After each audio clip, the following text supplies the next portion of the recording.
I was dispatched to a child in distress. The events that took place will never make sense.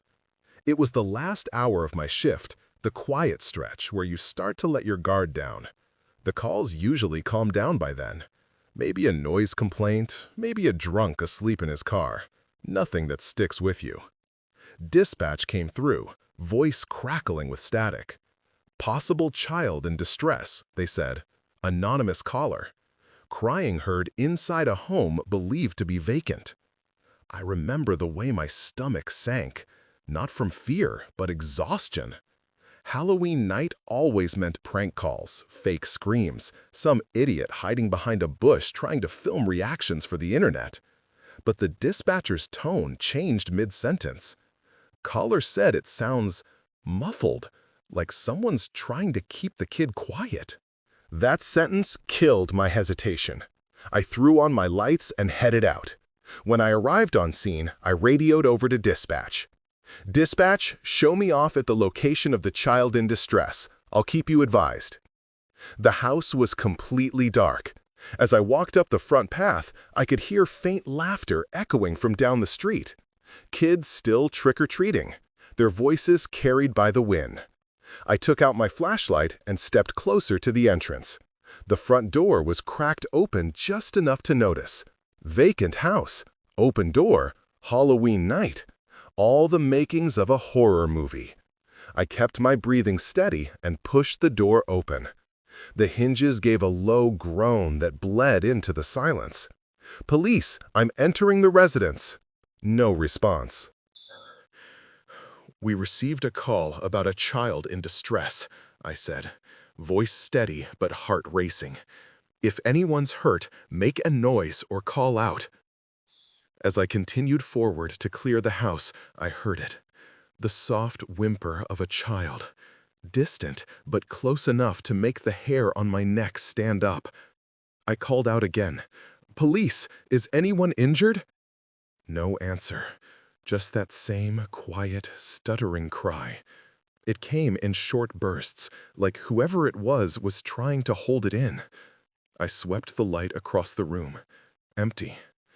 The sound seemed to come from deeper inside, maybe toward the back hallway, maybe below. It was hard to tell. I took a step forward. The floor creaked beneath me, and the crying stopped.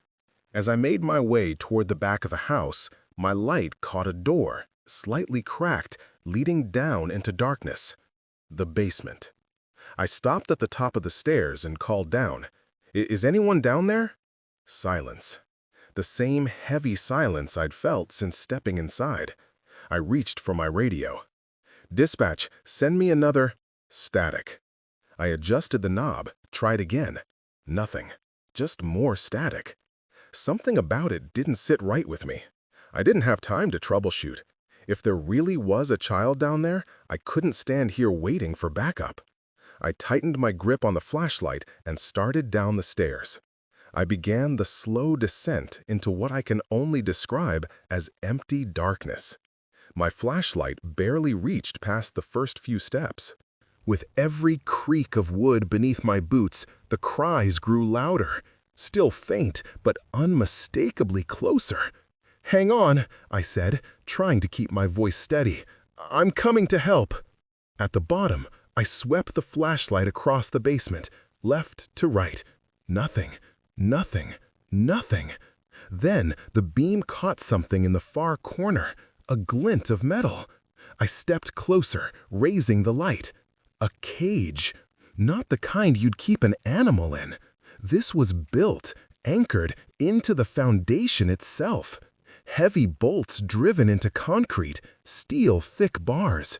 The top was fused to the wall with rusted brackets, as if someone had wanted to make sure whatever was in there never moved. The crying had stopped. I could just make out a small shape inside, pressed against the far corner. Then a voice, soft, trembling. "They lock me down here when I don't listen." I took a step closer, careful not to blind whoever was inside. "Who keeps you down here? Are you okay?" There was a pause. Then a small voice answered. "The bad people."